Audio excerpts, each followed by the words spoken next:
வணக்கம். இன்னைக்கு சோயா 65 எப்படி செய்யறதுன்னு பார்க்கலாம். சோயாவை சுடுதண்ணில போட்டு நல்லா தண்ணி எல்லாம் வடிச்சு எடுத்துட்டு ஒட்டை பிழிஞ்சு வச்சிருக்கேன். 1 கப் அளவுக்கு கார்ன்ஃபிளவர் மாவு, 1/2 கப் அளவுக்கு மைதா மாவு, கைப்பிடி அளவுக்கு கருவேப்பிலை, 4 டீஸ்பூன் அளவுக்கு சிக்கன் மசாலா, 1 டீஸ்பூன் அளவுக்கு இஞ்சி பூண்டு விழுது, 1 டீஸ்பூன் அளவுக்கு மிளகாய் தூள்,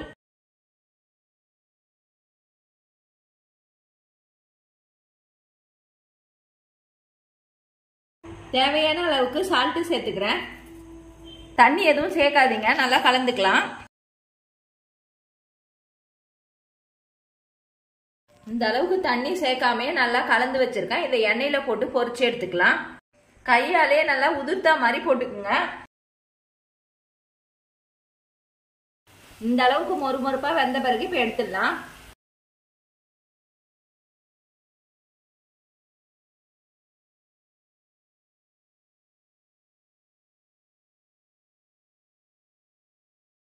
இதுல கொஞ்சமா மிளகு தூளும் 1 பிஞ்ச் அளவுக்கு சால்ட் சேர்த்து கலந்துக்கலாம்.